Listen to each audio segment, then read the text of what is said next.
예수님께서 예루살렘에 들어가셨죠. 예루살렘에 들어가셔서 어디에 제일 처음에 가시는가? 예루살렘 성전으로 가십니다. 성전에 가서 제일 무엇을 하시는가? 이제 성전을 회복하시는 모습을 보여주는데, 우리의 삶 가운데 하나님께서 어디서부터 우리의 구원을 시작하시는가? 우리 속에서부터 시작한다라는 것이죠. 그 속에서 어떤 것을 이제 끄집어내시는가? 그것이 오늘 장면에 이제 나와 있습니다. 오늘 말씀 12절 말씀 보시면, 예수께서 성전에 들어가서 성전 안에서 매매하는 모든 사람들을 내쫓으시며 돈 바꾸는 사람들의 상과 비둘기 파는 사람들의 의자를 둘러 엎으시고, 거기 보니까 성전이 이제 성전을 들어가기 위한 뜰, 이제 하나의 그 빈 공간이죠. 거기를 지나가면 이제 건물 같은 데가 나오죠. 제사를 드리고 그 안에 이제 지성소 같은 것들이 나오는데, 정확하게 얘기하면 이방인의 뜰이라고 붙여진 이제 사람들이 모일 수 있는 그곳에 예수님이 들어가십니다. 거기에 들어갔더니 뭐 어떤 사람들이 있었는가? 그러니까 장사하는 사람들이 있었어요. 장사하는 사람들이 있었는데 그 중에는 이제 돈을 바꾸는 사람들이 나오는데, 돈을 바꾸는 사람들이란 이제 6월절이기 때문에 그 유대 그 지역뿐만 아니라 이방 지역이 흩어졌던 사람들이 있었고, 당시 통용되는 이제 화폐는 로마 시대였으니까 로마의 화폐들이 있었죠. 근데 로마 화폐는 앞에 황제 이제 형상이 있지 않습니까? 그러니까 당연히 유대인은 그 성전 안에서만 통용되는 이제 화폐들을 쓰게 됩니다. 거기에서 이제 다른 돈들을 가져오는 사람들을 이제 돈을 이제 환전해 주는 사람들이 나옵니다. 그리고 비둘기는 재물의 일종이죠. 비둘기, 소, 양 이렇게 있는데 비둘기를 이제 특정으로 비둘기만 썼습니다. 비둘기를 여기 와서 재물이기 때문에 사는데 그 돈으로는 안 되고 돈을 바꿔야 되고, 또 하나님께 예물 드릴 때도 돈을 바꿔야 되는 그런 일들이 일어나죠. 근데 여러분, 예수님이 이것 자체를 문제 삼는 것은 아닙니다. 왜냐하면 신명기 14장에 보면은 이미 하나님께서 구약의 제사 제도를 이제 시작하기 전에 너희들이 거리가 멀어서 제물을 하나님께서 명하신 그 지역으로 가야 되는데 1년에 3번은 무조건 가야 되고, 그럴 갈 일이 있을 때 길이 너무 멀고 험할 때는 너희들이 가져가야 제물을 돈으로 바꿔가지고 가라. 그리고 신명기 14장에 그렇게 하나님께서 이미 이스라엘 백성들이 향한 배려를 이미 적어주셨습니다. 그 비둘기를 사고 팔고 하는 것에 문제를 삼는 것은 아닙니다. 또 돈을 바꿔서 하는 것도 문제가 될 수는 없죠. 물론 여기서 우리가 짐작하기는 거기서 환전하면서 폭리를 취했을 것이고, 이런 비둘기는 어떤 예물입니까? 가난한 사람들이 드리는 예물입니다. 가난한 사람들의 그 재물을 이제 안 하면 안 되는 것을 이용해서 많은 폭리를 취했을 것은 분명합니다. 그런데 그 문제도 지금 여기서 다루는 것은 아닙니다.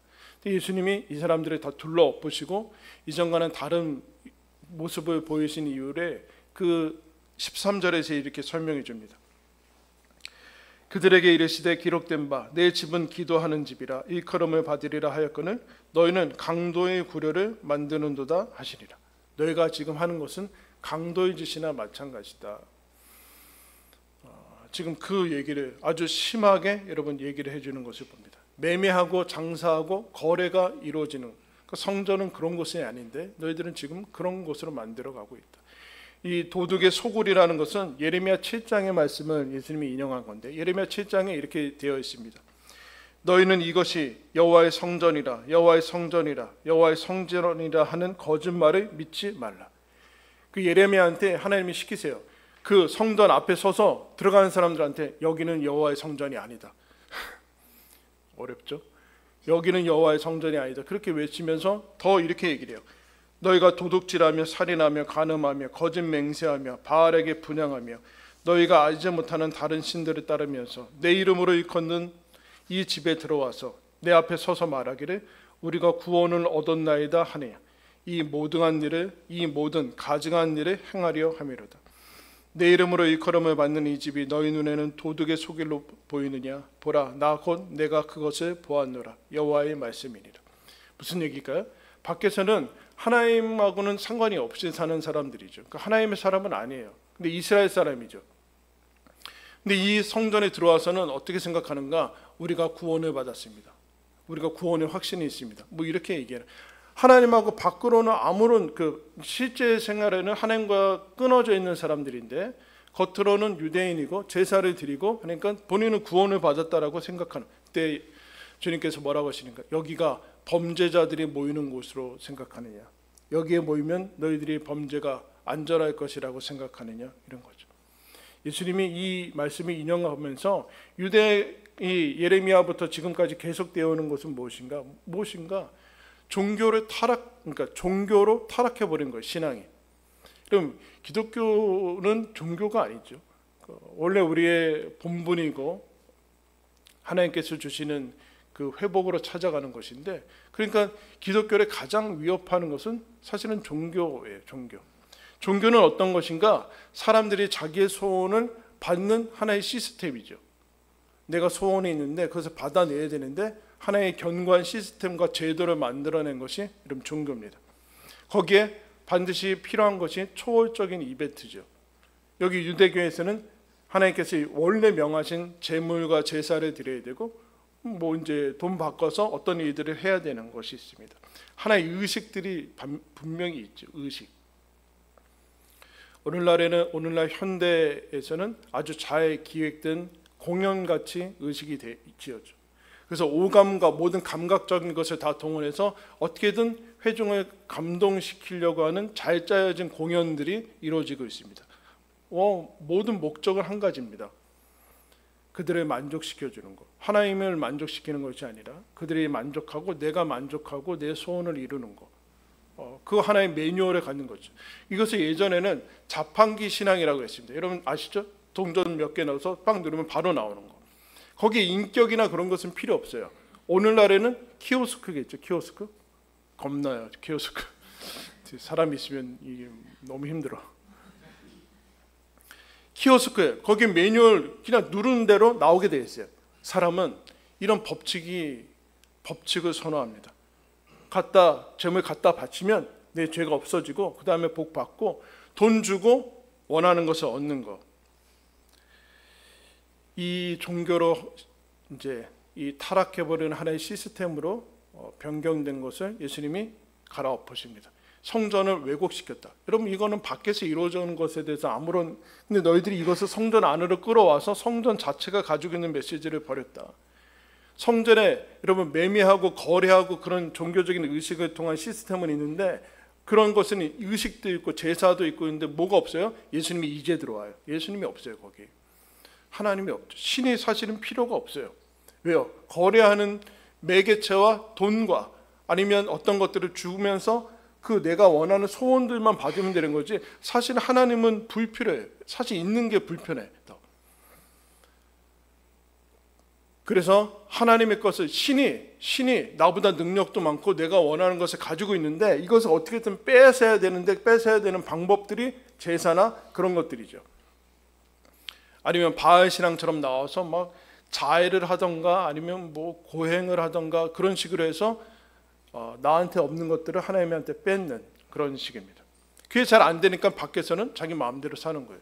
근데 이게 뭐 그렇게 문제일까라는 것으로 나오는데 그러면 제가 한 번은 언제 설명했죠. 사도행전 8장에 가면 시몬이라고 하는 마술사가 나옵니다. 기적을 일으키는 사람이에요. 그냥 오늘날처럼 마술 수용하는 게 아니라 실제로 기적을 일으켜서 사람들이 다 신의 능력이다 이렇게 다 칭송하면서 그를 막 따라요.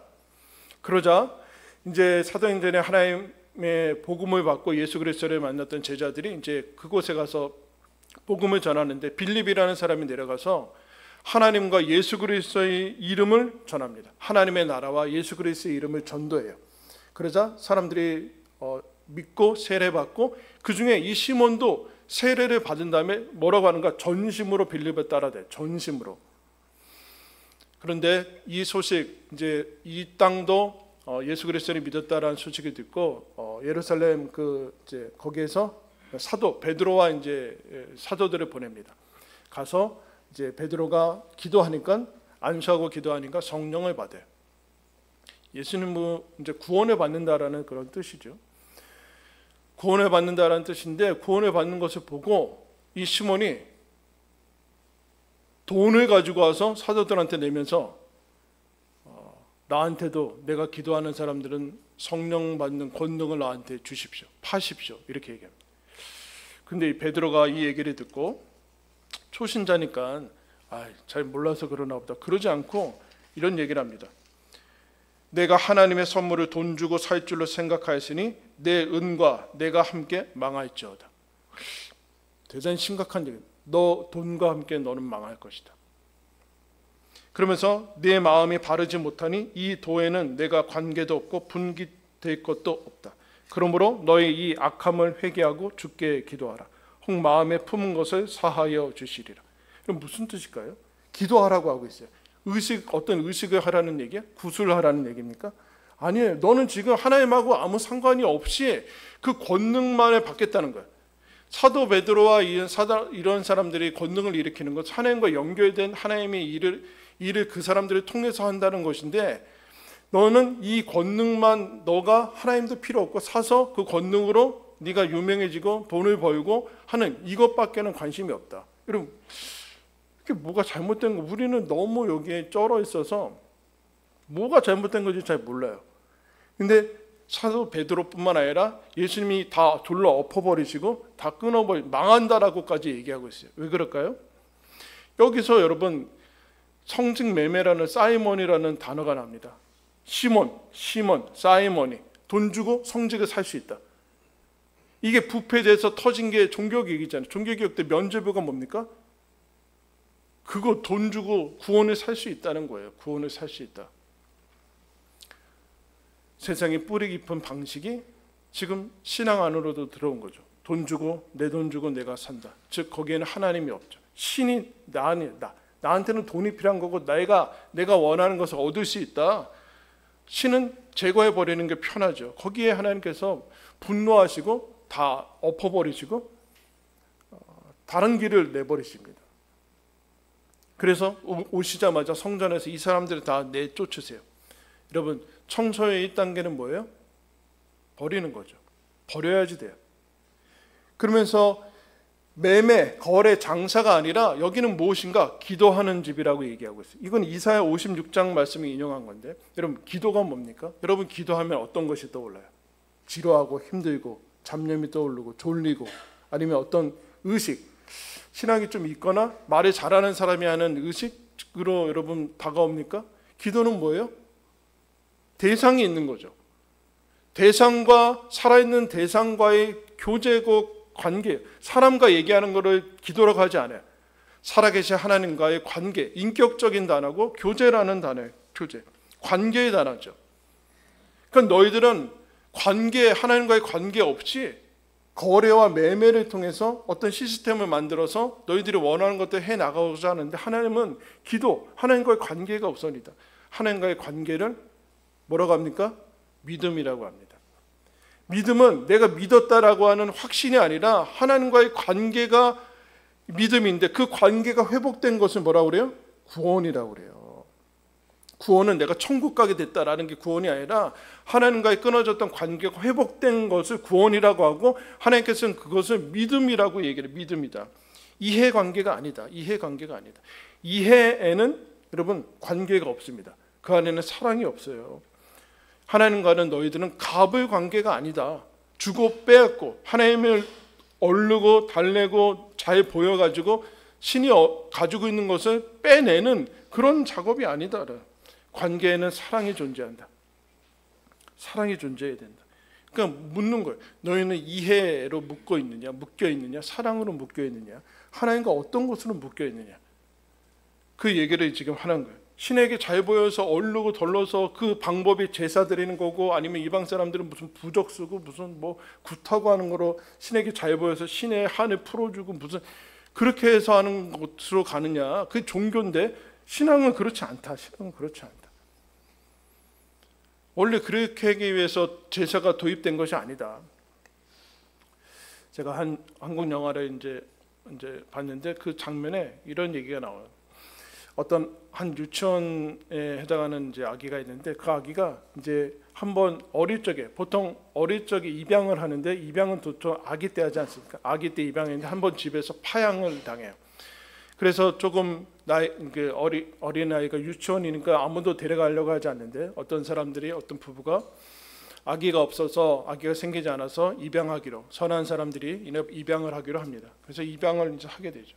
그래서 아이가 와서 이 아이한테 이제 부모가 됐으니까 잘 해주고 밥도 먹이고 그래서 어느 날 볶음밥을 해줬어요. 볶음밥. 근데 아이가 안 먹는 거예요. 너 볶음밥 안 좋아하니? 그래서 그 엄마가 케첩 뿌려줄까? 그때 아빠가 케첩은 설탕이 많아서 안 돼. 그야말로 건강식으로 볶음밥을 해줬는데 먹질 않아요. 근데 아이가 밤에 인형을 끌어안고 배에서 꼬르륵 소리가 나는데 그냥 자요. 그래서 엄마 아빠는 볶음밥 안 좋아하나? 다음에 돈가스를 해줄까? 뭐 이러고 있는데 나중에 얘기를 해요. 이 조금 관계가 형성이 된 다음에 왜 안 먹었는가? 이제 파양된 다음에 보육원에서 지내면서 이런 얘기 듣게 돼요. 너 나중에 입양되어 가면은 밥 많이 먹거나 떠들면 쫓겨난다. 그래서 밥을 많이 먹으면 쫓겨날까 봐 안 먹어요. 밥 많이 먹으면 쫓겨난다. 떠들면 쫓겨난다. 이게 종교예요. 이게 종교예요. 여러분 신앙을 아직도 그렇게 알고 있습니까? 하나님 뭐 잘못하면은 끊어버리시고 다시 지옥에 보내실 것 같아요? 하나님이 아버지라는 사실이 무슨 소리인지 모르시는 거예요? 그래서 하나님 앞에 와서 대충 눈치 보면서 하는 척하고 하는 겁니까? 밥 안 먹는 척하고 쫓겨날까 봐. 그거에서 지금 예수님이 이거를 다 엎어버리시는 거예요. 사랑해서 주는 것이다. 돈 받아서 주는 거 아니다. 너희들은 뭘 해서 주는 게 아니다. 관계 사이에 주고받는 것을 뭐라고 그래요, 여러분? 선물이라고 그래요. 선물. 거래라고 하지 않아요. 사랑이라고 그래요. 근데 관계가 없이 주고받는 걸 뭐예요? 거래죠. 더 나아가서는 뇌물이죠. 믿음이란 하나님 아버지와 하나님께서 사랑하시는 자녀들 사이의 관계인데 그 관계 속에서 하나님과 교제하면서 인생을 살아가는 거예요. 천국 줬으니까 그거 가지고 사는 게 아니라 하나님과 지금 여기서 예수 그리스도와 교제, 그 교제라는 단어가 기도로 나와 있는데 그 교제하면서 살아가는 것을 영생이라고 합니다. 영생. 달라스 윌라드라는 미국의 기독 철학자가 마음의 혁신이라는 책에서 이렇게 얘기했습니다. 영적 삶에는 공식이 없다. 자력으로 굴러가는 삶이 아니기 때문이다.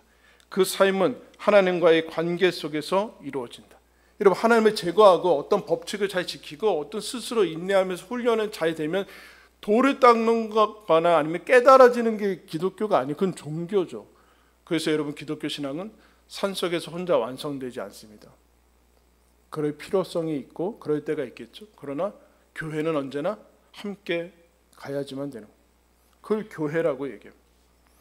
하나님과의 관계가 사라진 종교, 그 안에 결국에는 우상 숭배, 시스템과 제도만 남은 것을 예수님이 치워버리십니다. 제도 시스템이 아닌 살아계신 하나님과의 관계가 믿음이다. 거래가 아닌 하나님과 교제하는 것이 믿음이다 라고 우리를 세워가시는 것을 보게 됩니다. 주님께서 제일 먼저 그리고 우리들한테 오셔서 이 믿음이라는 것을 회복시키시죠. 그런 다음에 어떤 일이 일어나는가 14절 말씀 보시면 맹인과 전원자들이 성전에서 예수께 나옴에 고쳐주셨다. 여러분 그동안 그 뜰 안에 종교 시스템이라는 그것들이 다 가로막고 있으니까 사실은 맹인과 전원자들은 이것을 뚫고 갈 수 없어요. 들어갈 수 없어요. 출입 불가자들이죠. 근데 여러분 예수님이 성전에 오시기 전에 시골에서 갈릴리 이런 데서는 그냥 예수님께 나아갈 수 있었어요. 근데 이 성전에 오니까 들어갈 수가 없어요. 이 겹겹이 뚫고 가야 되는 것들이 너무 많아요. 제사도 그 제물도 사야 되고 막 그래야 돼요. 제가 예전에 네팔이라는 나라를 이제 단기 선교 갔는데 거기는 힌두교와 뭐 여러 가지 종교들이 있습니다. 힌두교 사원을 한번 가게 됐는데 그 주변에 재물 파는 그 진짜 닭 막 짐승들 막 팔고 그 사제들이 있어요. 그 선교사님이 얘기해요. 사제들이 막 그 바위에서 과부자를 들고 딱 막 너무 마르고 막 그러는데 목사님, 네, 저 사람 눈하고 마주치면 안 돼요. 왜요? 마주치면 돈 내야 돼요. 복 받았다 이거. 네, 저 사람 마주치면 너 나한테 내가 눈 맞춰서 복 줬다니까. 그러고 앉아 있어요. 그런데 진짜 눈 안 마주치려고 계속 너무 많이 나오는 거예요. 너무 많이 올라가는데 그 올라왔더니 그 안에 막 피비린내 나고 짐승 다치고 막 그런 게 있었거든요. 근데 여러분 이 사람들은 재물을 살 수가 없어요. 출입 불가죠. 출입. 근데 이건 어떤 것을 상징하는가? 예수님이 막혔던 것들을 뚫으니까 생수의 강이 흘러가서 생명의 강이 흘러가서 회복되는 것을 상징하는 거예요. 누구든지 예수님께 올 수 있다. 누구든지 예수님께 올 수 있다. 여러분 이 사람들이 뭘 했으니까 예수님께? 맹인과 전원자들이라는 것은 밖에서 봤듯이 매일 구걸하면서 하루하루를 연명할 수밖에 없는 사람들이에요. 엄청난 여러분 헌금을 했겠습니까? 아니면 하나님이 보시기에 위대한 업적을 남기고 신앙적인 그런 성취를 했겠습니까? 무슨 환전을 했겠습니까? 송아지를 드렸겠습니까? 그렇지 않죠. 두 번째, 종교의 매매와 거래하는 이 습성, 시스템으로 굳어진 이 습성뿐만 아니라 우리의 신앙을 방해하는 것이 무엇인가? 따라했습니다. 공로와 치성. 공로는 뭡니까? 내가 뭘 해야 된다고 생각하고 이 종교성이죠. 여러분 치성은 노력이 아닙니다. 신앙은 노력을 방해하지 않습니다. 노력, 힘에 지나도록 수고하고 애써야 됩니다. 그러나 치성은 뭐예요? 사실 하나님은 필요 없어요. 내가 진심을 다했다는 거예요. 진심을 다했다. 진심을 다하는 것은 기본인데 진심을 다했다고 뭔가 이루어지는 것은 곤란합니다. 간절히 원하면 이루어지는 게 아니에요. 약속이 있어야지 이루어지는 거예요. 이 사람들이 치성을 들었으니까 무슨 공을 세웠어요. 근데 그걸 해야 된다고 자꾸 우기는 거예요. 여러분 자녀들이 아프면 우리 부모님들이 너 집안 청소 10일 그리고 수학 공부 2시간 해야지 내과 보낸다. 그래요? 야, 내 아파요. 너 수학 공부 3시간 하고 가. 그냥은 안 돼. 공로로 써야죠, 여러분. 청소 30일. 그래야지 피자 시켜주고. 그래요? 근데 우리는 그렇게 생각하고 있어요. 지금 신앙도 하나님과 관계 속에서 이 사람들 여러분 예수님께 나와요. 거룩한 건물에 나오는 게 아니에요. 예수님께 나오는데 어떻게 나옵니까? 그냥 나와요. 예수님은 어떻게 합니까? 그냥 고쳐주세요. 그냥이 뭡니까? 값없다라는 거죠. 값없다. 우리는 값없으면 값이 싸다고 얘기하고 있어요. 값이 없다는 얘기는 값을 매길 수 없을 만큼 소중하다는 얘기예요. 소중한. 여러분 기억하셔야 돼요. 중요한 것들은 값을 매길 수 없습니다. 예를 한번 들어볼까요? 아내 남편이 계신 분들, 여러분 아내의 경제적 가치는 얼마 정도 될까요? 회사에 나가서 혹시 돈을 벌고 상실했을 때 생각해 보면 만약에 아내가 없다 그러면은 어떤 게 빠질까요? 회사에서 벌어오는 돈이 없어지고 나한테 밥을 해주고 아니면 아이들을 돌보고 집안일을 하는 그런 역할적인 것이 빠져서 경제적 가치가 환산이 됩니까? 아니죠. 아내가 없고 있다는 것은 나와 인생을 같이 살아가고 위로하고 사랑하며 의논하고 인생을 살아갈 수 있는 그 자체가 없는데 그 경제적 가치를 어떻게 여러분 바꿀 수 있겠습니까? 근데 우리는 바꿀 수 있다고 생각하는 것 같아요. 자녀의 경제적 가치는 얼마예요? 자녀가 태어나서 대학까지 가려면 몇 억 걸리니까 애를 안 낳는데요. 여러분 자녀를 경제적 가치가 어떻게 돼요? 아무 상관이 없는 거죠. 왜요? 자녀를 여러분 1,000억 일부 때 1,000억 준다고 하니까 안 바꾸던데요? 여러분 1,000억 주면 바꿀 거예요? 근데 우리는 자꾸 속아요. 경제적으로 숫자로 환원될 수 있는 게 소중하다고 우기면서 거기에 집중하면서 살아요. 자녀가 여러분 어떻게 가치로 매길 수 있겠습니까? 그와 함께 살아가는 생명의 신과 그가 준 기쁨을 어떻게 바꿀 수 있겠습니까? 마찬가지로 여러분 교회의 경제적 가치는 어떻습니까? 교회의 가치는 뭐예요? 이렇게 함께 예배드리고 하나님 앞에 우리가 신자인 것을 확인하면서 하는 것은 여러분 돈으로 환산될 수 있습니까? 예배의 가치는 얼마나 됩니까? 근데 우리는 여기서 자꾸 속아. 이 능수능란한 사람들이 많거든요. 숫자와 교회를 기업같이 마치 엄청나게 무슨 개혁적으로 하는 것처럼 무슨 회계 자료가 투명하고 그게 제일 엄청난 것처럼 숫자와 이것으로 환원돼서 얼마만큼이 모이냐 이거에 전부 빠져서 우리는 중요한 것을 놓치고 있어요. 너무 손해를 보고 있어요. 너무 손해를. 여러분 저와 여러분은 그런 물에서 자라왔어요. 그래서 뭐가 잘못된지 모르고 있어요. 그게 옳은지 알고 막 그러고 있어요. 그래서 교회는 기업 같고 회사 같고 법과 규칙이 난무하는 무슨 정부 기관 같고 아니면 가끔씩 들려서 그냥 이 마음을 해소하는 문화센터 같은 것으로 하나님이 뭐라 그래요? 집 아니냐 집. 하나님 집 아니냐? 집.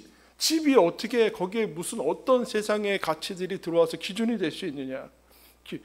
집이라고 생각을 안 해요. 교회를 집이라고 생각을 하진 않아요. 예수님이 그걸 지금 얘기하는 거예요. 누구든지 올 수 있지 않냐. 그럼 집에는 누구든지 가족이면 누구든지 들어오는 곳 아니에요. 거기 안에는 어떤 가치가 중요하지 않습니다. 밖에서 어떤 역할을 하는 중요하지 않게 돼요. 사도행전 2장 21절에 그래서 누구든지 주의 이름을 부르는 자는 구원을 받으리라. 이사야 55장에 이렇게 얘기합니다. 오호라 너희 모든 목마른 자들아 물로 나오라. 돈 없는 자도 오라. 너희는 와서 사 먹되 돈 없이 값 없이 와서 포도주와 젖을 사라. 돈 없는 자도 와라. 목마른 자면 누구든지 와서 값 없이 사라. 그러면 예수님이 하나님께서 초대를 해주고 있어요. 초대. 그 초대가 이 공로와 무슨 모든 것들로 막혀 있어서 예수님이 그 길을 여시죠. 그 다음에 55장 5절에 이렇게 얘기합니다. 보라, 너가 알지 못하는 나라를 너가 부를 것이며 너를 알지 못하는 나라가 내게로 달려올 것이다. 예수님 때문에 달려올 것이다. 우리를 알지 못한대요. 그죠? 천국이 우리를 몰랐잖아요.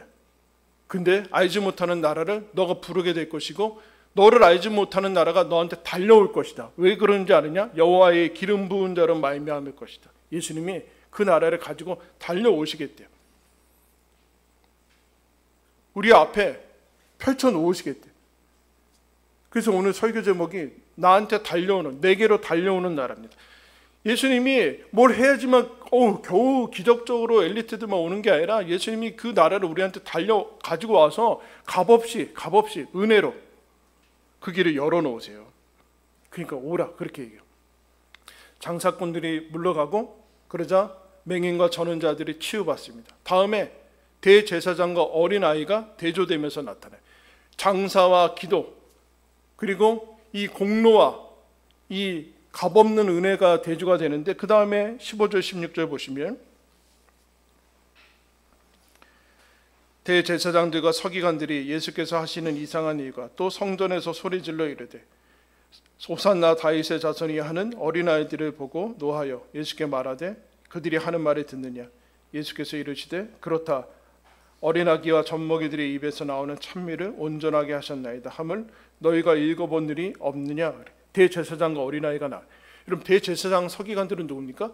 종교 그 시스템의 최고의 관리자고 리더고 하나님 제일 잘 믿는 사람들이 잘 믿는다고 공인된 사람들이에요. 조직이죠. 조직. 직제, 직분과 제도의 최정점에 있는 사람들.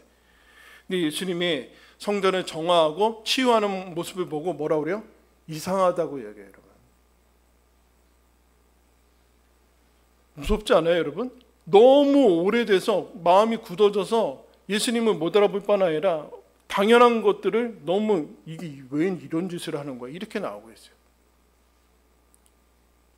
무감각하고 있어요. 그리고 어린애들이 찬미하니까 어떻게 해요? 분노해요. 분노. 근데 그에 비해서 어린애들이 예수님한테 호산나 다윗의 자손이 하면서 막 물론 여러분 그 예루살렘 입성할 때 어른들이 하는 소리를 들었겠죠. 그러면서 막 하고 있어요. 근데 이것을 보고 예수님이 어떤 설명을 하시는가? 시편 8편의 말씀을 얘기하세요. 여러분 시편 8편 잘 아시죠? 한번 시작해볼까요? 시작. 하반기에 성경 암송되어야 할 거예요. 여호와 우리 주여 주의 이름이 온 땅에 어찌 그리 아름다운지. 여호와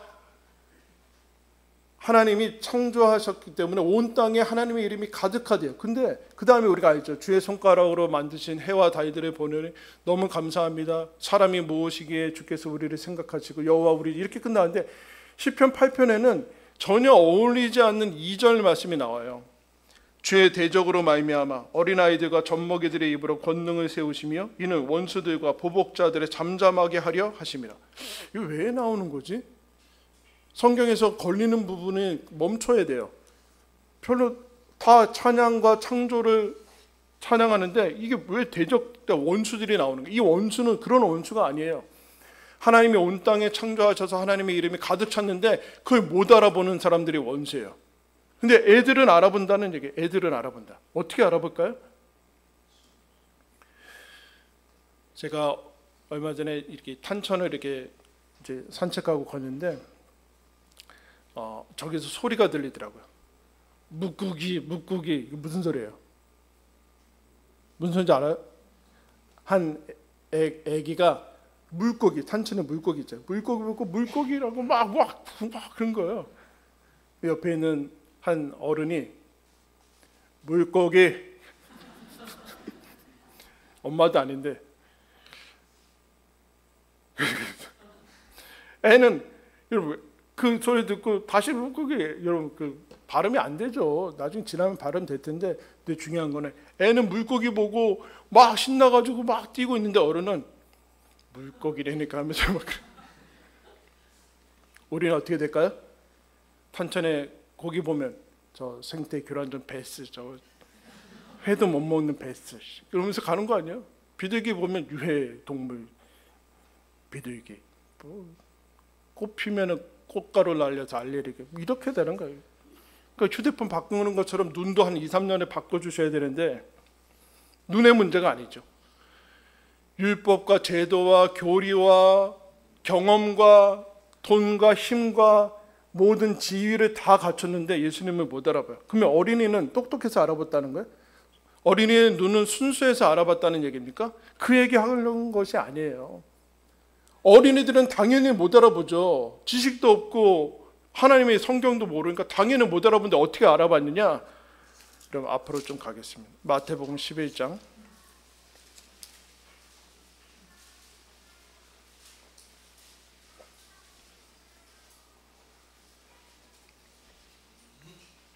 25절부터 보겠습니다.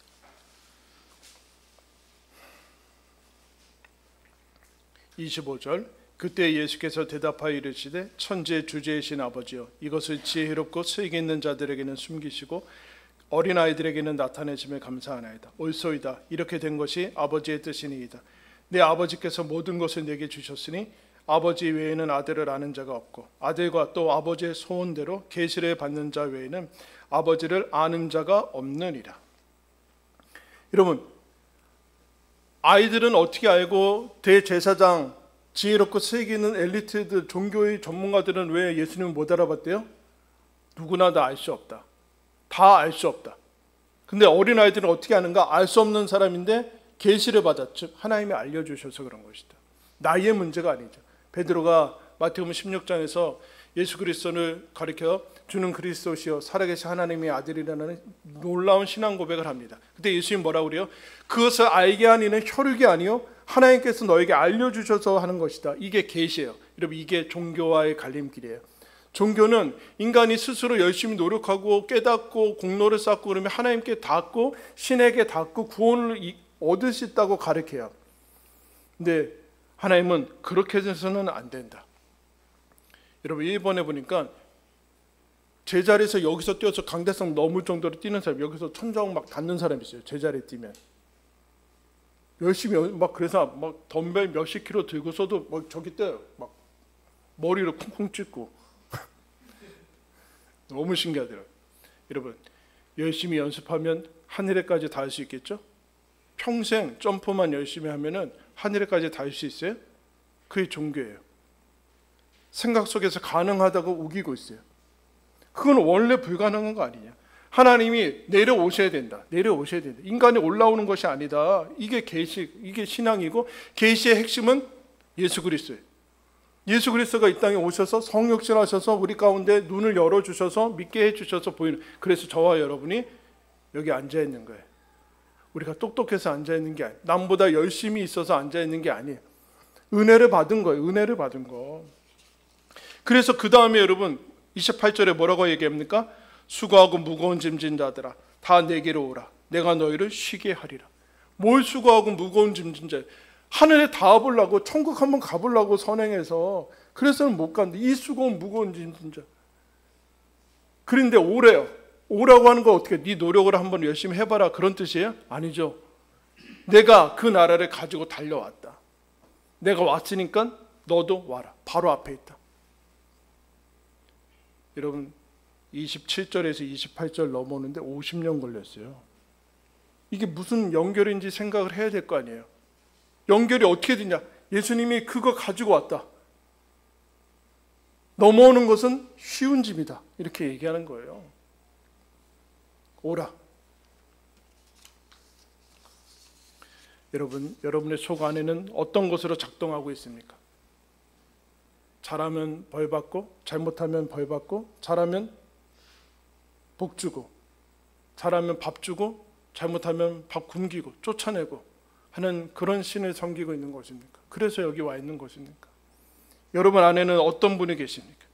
여러분 예수님께서 이 땅에 오셔서 무엇을 회복하십니까? 하나님과의 관계. 하나님이 너희들의 아버지다. 그분을 섬기는 것이 영광이다. 저와 여러분이 여기 어떻게 와 있게 됐습니까? 예수님이 여러분에게 찾아가셔서 여기 와 있습니다. 찾아가셔서 그냥 가신 것이 아니라 하나님 나라와 영생을 달려가지고 여러분 안에 쏟아붓고, 그래서 저와 여러분이 여기 있어요. 하나님의 선물이라고 얘기합니다. 모든 장애물과 쓰레기들 다 치우고 우리를 하나님 나라로 초대하셨어요. 그러면 예수님이 천국 영생을 주고 가셨다는 얘기입니까? 아니죠. 여러분 안에 있다는 얘기예요. 여러분 안에 거하셔서 내가 준 이 믿음으로 살아계신 하나님과 교제하면서 너희 인생을 살아가라. 그게 영광이고 최고의 복이다 라고 우리를 깨우치시고 오늘도 우리를 위해서 일하고 계시는 것을 보게 됩니다. 사랑하는 성도 여러분, 살아계신 하나님이 저와 여러분 안에 거하고 계십니다. 그분과 교제하면서 하나님의 자녀로 인생을 살아가는 것이 우리에게 주어진 영광입니다. 그것을 세상의 여러 가지 것들로 뺏기지 마시고 누리시기를 예수님의 이름으로 축원합니다. 기도하겠습니다. 하나님 아버지, 예수님께서 이 땅에 오셔서 십자가 지셔서 그 모든 하나님 길들과